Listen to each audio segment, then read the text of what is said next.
Hello， 各位看官，这里是楚掌柜的小茶馆。今天给大家分享的故事是来自于日本推理小说作家佐野洋的短篇小说《不祥的旅馆》。故事正式开始。西村先生，有你的电话，是警察署打来的。西村的心中一喜，他面色如常地看了一眼手表，时间是10点45分。电话打来的时间果然不出所料，不过我要冷静下来，越是关键时刻越不能疏忽大意，现在正是考验演技的时候。于是西村故意装出了嘲弄的口吻道：康子，你这演技太差了，能骗得了谁啊？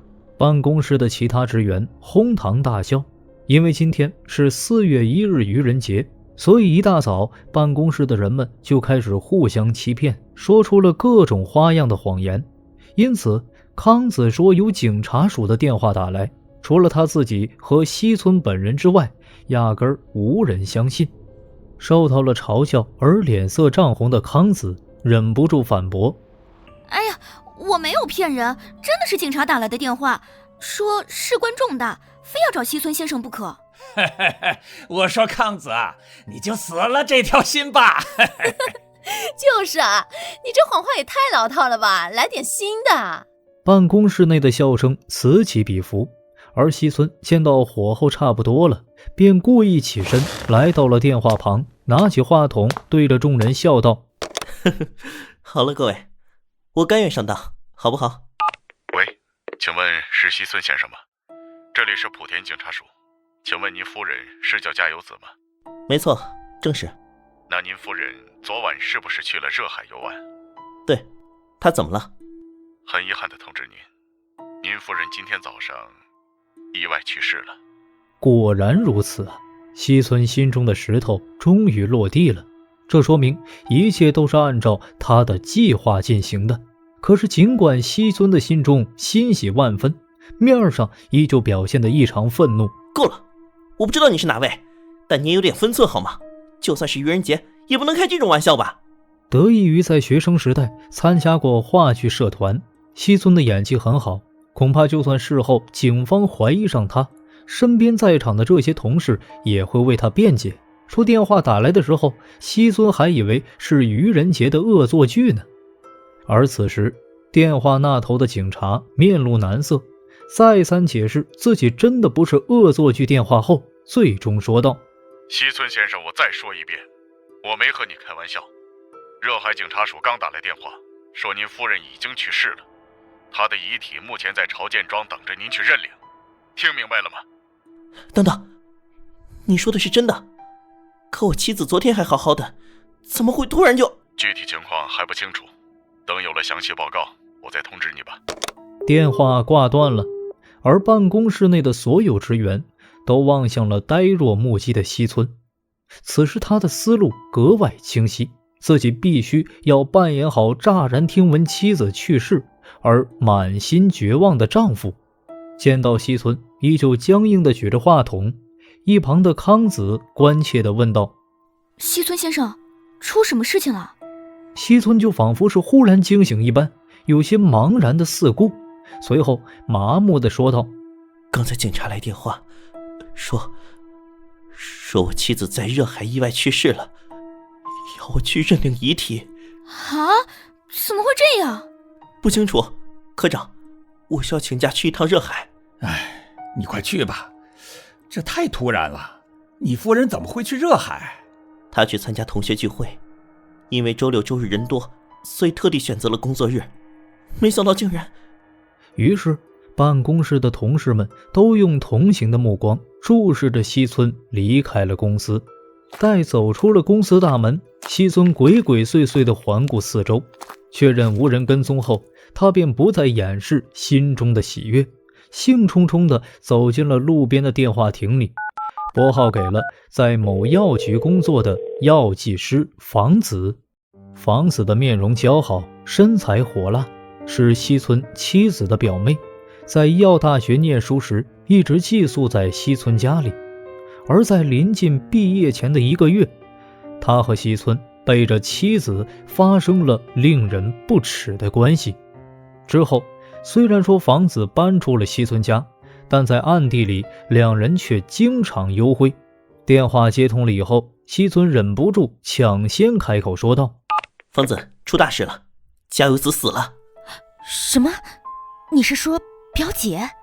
房子吃惊的话语刚落，就猛然想起今天是4月1日愚人节啊，于是忍不住笑道：你这家伙真狡猾，我竟然上当了。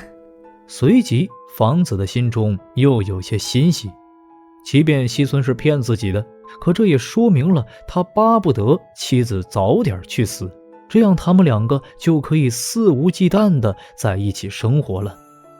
而对于加油子这个表姐，房子早就萌生了杀意，杀意的来源自然是嫉妒。每次亲热完被西村撇下之后，他都会感觉到孤寂的夜晚十分的难熬。每次目送着西村离去的背影，房子都会下意识地想，这双手臂马上又要去抱那个女人了。而更加让他无法忍受的是，西村为了贪图折扣便宜，竟然还专门来到自己工作的药局给表姐购买化妆品，甚至还购买了避孕药。一想到西村和自己在小旅馆中缠绵的情景，又想到他会以同样的手法给表姐使用那种药片，房子的心中便妒火大起，杀意旺盛。可是他又能如何呢？表姐是西村明媒正娶的夫人，房子又怎么能够指责西村把妻子抱在怀中呢？让西村和表姐离婚，这不现实。首先，西村绝对无力支付离婚赡养费，除此之外，他们夫妻二人居住的房子也是表姐名下的财产。当初西村追求表姐，很大的原因就是因为看上了她的财产。如此一来，房子想要独占西村，似乎就只有一条路了，那就是杀死表姐。于是他便开始瞒着西村，精心策划谋杀计划，并且已经付诸了实践。房子，我没骗你，开始我也以为是恶作剧，结果真是警察打来的电话，加油子真死了。西村的语气一本正经，听上去绝对不像是谎话。房子的心中一阵惊喜，难道说我的计划已经成功了？他努力平复着波涛汹涌的心情，十分讶异地问：真的？表姐出什么事了？还不清楚，警察说是意外死亡。那你准备怎么办？先去热海把遗体领回来，你呢？当然是和你一起去啊。当然，房子并不是单纯的为了去看表姐的遗体，而是另有目的。他要趁着警察还没有察觉，神不知鬼不觉地做完最后一套手脚。两人约定半个小时后在东京车站的咖啡馆会合，随后就挂断了电话。西村要比房子先一步到达，服务员刚把点好的咖啡送到，房子便推开玻璃门，缓步走了进来。房子清纯靓丽，身着束腰外衣，身材紧致，行走时高跟鞋发出十分有节奏的声音，让周围的客人皆忍不住多看几眼。一想到面前的家人马上就可以和自己光明正大的生活在一起了，西村的表情豁然开朗，哪像是一个即将去认领妻子尸体的丈夫。让你久等了吧。房子刚一开口，便意识到这是他们二人偷情时自己常说的话，于是有些尴尬地坐下，带着悲伤地说道：真没想到会发生这种事。西村也是赶紧悲伤地叹息了一声：唉，是啊。房子见西村眉头紧锁，便心中暗想，看来西村对表姐还是有些夫妻情分的，那件事还是不要对他说明的好。西村则是摸出了香烟盒，边抽出了一根，边说道：刚才我又给警察打了电话，对方说加油子是自杀的。怎么自杀的？跳海了？不，是氰酸钾中毒。他为什么自杀？难道是发现了我们两个的事儿？不可能，家幼子如果真的有所察觉，他才不会自杀呢，而是会歇斯底里大闹一场。西村见到房子满脸悲伤的模样，则是有些沉重地闭上了双眼。看来房子对他表姐还是有些姐妹情分的，这件事还是永远藏在我心里吧。西村是在2周前的夜晚决心杀害妻子的。那天吃完了饭，西村正在沙发上看着报纸，妻子忽然问道：最近房子怎么不来做客了？在妻子面前，或许是因为愧疚，或许是害怕露馅，西村不愿意多聊房子的事儿，于是便随口敷衍：房子年轻漂亮，男朋友成群结队，估计是约会忙不过来吧。是吗？我还挺担心他的。记得有一次他说单身汉都像小孩一样不懂事，要是他和有妇之夫闹出什么事，可就麻烦了。西村的心里有些不是滋味啊，一方面是对于房子的怜爱之心，另外一方面则是担心房子有一天不满足于和自己的秘密幽会，最终移情别恋。或许吧。那可就麻烦了。哎，你说男人有了妻子还会爱上别的女人吗？这个嘛，有可能吧。你也可能。我也是男人嘛。龌龊，你要是干出这种事，我绝不饶你。西村的内心沉重，面上则是强颜欢笑，故意搞怪般的询问：那你准备怎么饶不了我？我会先把那个女人杀了，然后我再自杀，或者就让你赔巨额赡养费，再和你离婚。西村认为这些都是妻子的真心话，也是他真能做得出来的事儿。然而倘若仅仅如此，还不足以让西村萌发出杀妻之心，只要能一如既往地瞒着妻子和房子幽会就行了。谁料妻子紧跟着又说出了一句话：反正你小心点吧，隔壁太太说她在涩谷看见一个长得很像房子的姑娘。哦，也看见房子的男伴了。是啊，说是长得很像你呢。胡说八道，哪有这样的事儿？当时的西村就这样搪塞过去了。可当天夜里，他却在床上辗转难眠。西村认为妻子一定是有所察觉，否则不会突然问出这些话来。一想到这里，西村的心脏就砰砰直跳，他脑海中闪现出了一个个场景：离婚判决时他的落魄，亦或者房子被妻子杀死在家中。无眠的黑夜中，西村睁开了满是血丝的双眼。他认为自己只有2条路，要么和妻子坦白，最终失去如今拥有的一切并负债累累，要么就把妻子置于死地。大概是因为今天不是节假日，因此电车上比较宽敞。西村和房子在席位上相对而坐，周围空无一人。见到西村的面色一直紧绷着，房子又忍不住的安慰：表姐去世了，你肯定很难过吧？我理解的。哦不，与其说难过，倒不如说是松了口气。真的吗？当然，毕竟咱们2个不用再提心吊胆了嘛。说着，西村点燃了一根香烟，房子则是悄悄地望向了四周，见到无人注意，这才算放下心来。与此同时，房子也终于摸清楚了西村对表姐去世的态度。和表姐相比，那肯定还是自己更加重要。想到了这儿，房子是真心认为自己的苦心谋划都是值得的。最初房子拟定杀害表姐的计划时还没有太过当真，但是随着推敲的越来越深入，这些想法逐渐占据了他大部分的时间。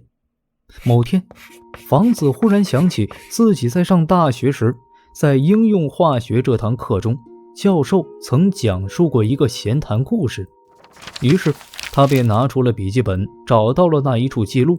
只见上面写着：考虑到牙膏有被吞下去的可能性，因此在牙膏中不应含有有害物质。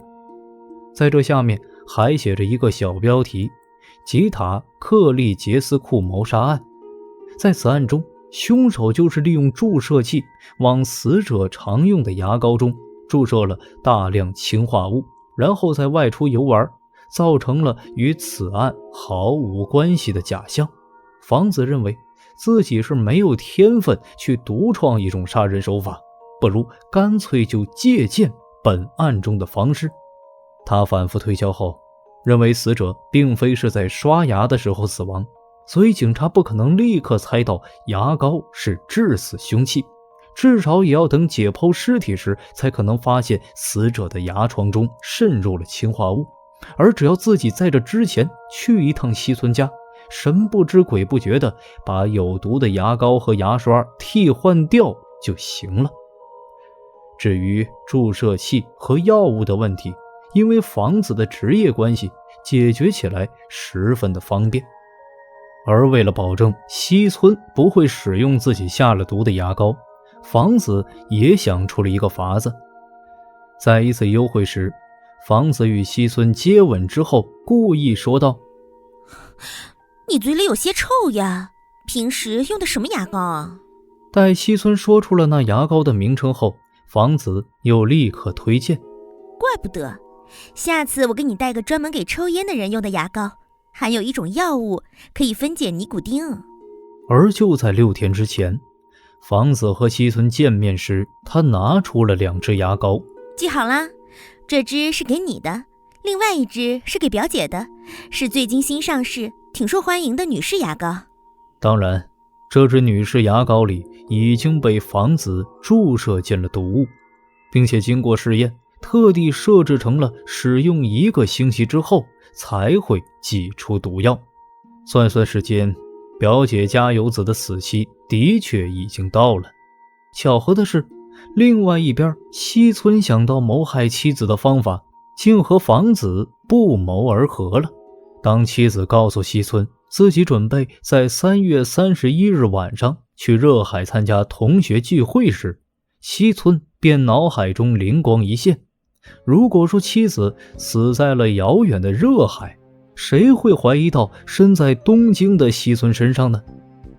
而西村很快便想到了投毒，而且如果最后能让警方认为妻子是自杀的，那就最好不过了。仔细思量过后，西村想到了一种解释，那就是他们夫妻2人结婚多年，膝下却无一儿一女。虽然说真实原因是西村夫妻2人一直采取了避孕措施，但是外人又如何能够得知呢？警方如果询问，自己就说妻子最近烦躁不安，精神衰弱，可能是夫妻2人某一方有缺陷，一直要不到孩子导致的。之后再引导警方认为妻子参加同学聚会原本是为了放松，结果得知老同学们大部分都有了孩子，互相攀谈时更加刺激到了妻子内心，于是乎在绝望之下干脆服毒自尽了。至于为什么会随身携带着毒药，一个精神衰弱之人时常会想到死亡，因此随身带着毒药，这也不稀奇嘛。于是乎事情告一段落，新闻记者或许会写出如下报道：某夫人因苦于无儿无女，以致精神衰弱，最终服毒身亡。这应该行得通。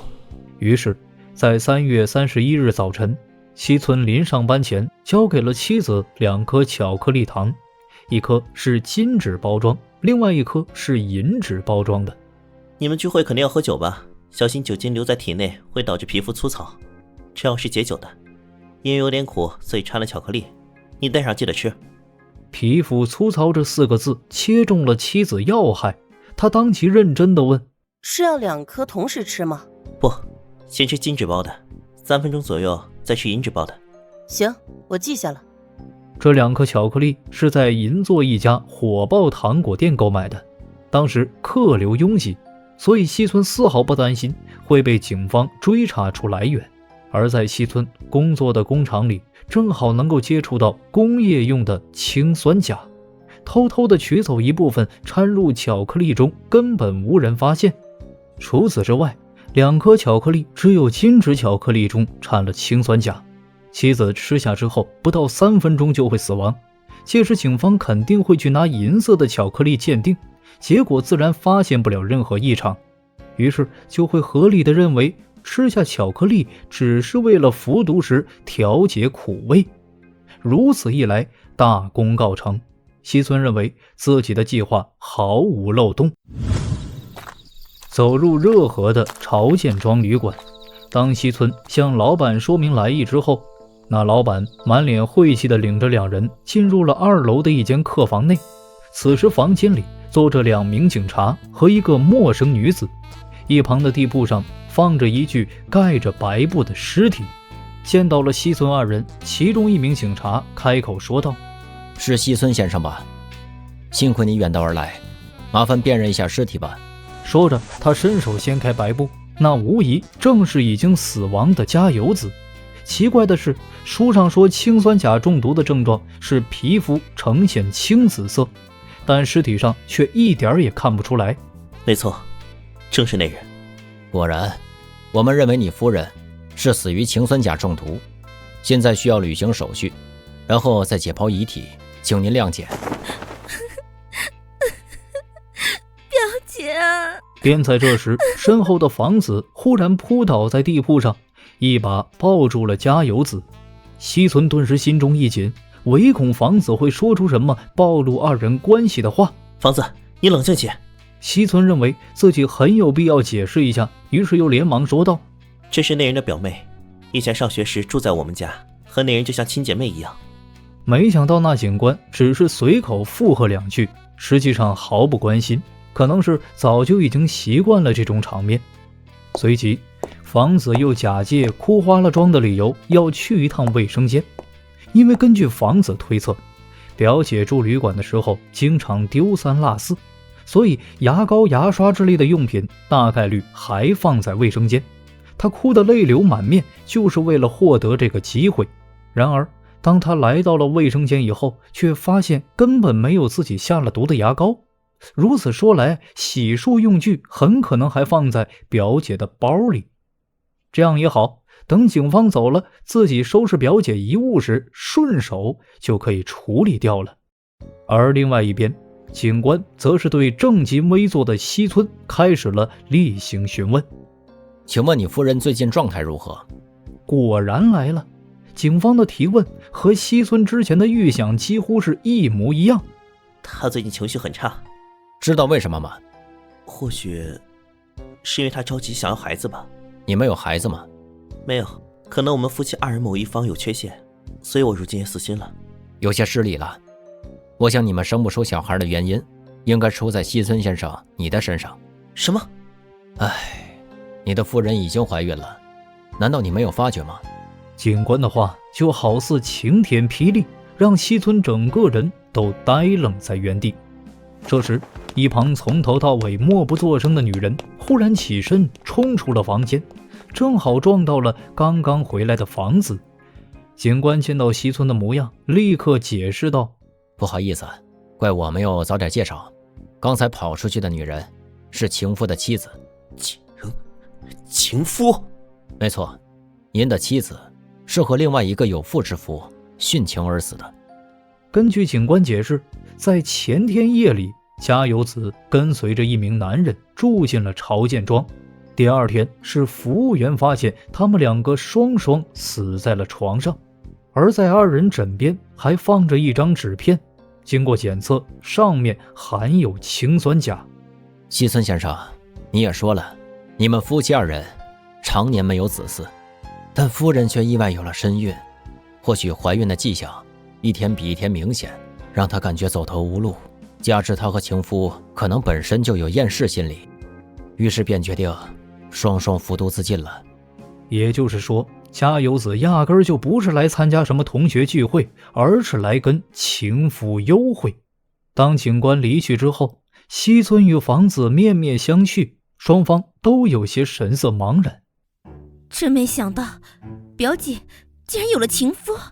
确实，不过这样一来，咱们也可以卸下负担了。毕竟他不是因为我们而死。这时，旅馆的工作人员前来询问二人是否要在此处过夜。西村欣然答应，甚至为了避嫌，还单独要了一间客房给房子住。两人一番调情后，又分别前往了温泉泡澡。当西村出了浴池，回到客房时，房子大概还泡在温泉水里没出来。想着新的生活即将开始了，西村的心中格外痛快，甚至今晚也不想避什么嫌了，干脆就和房子痛快地欢乐一场。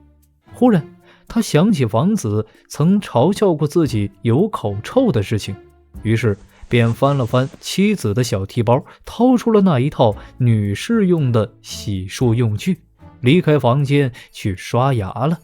而当房子回到房间时，看到了西村用过的毛巾，便知道他已经提前出来了。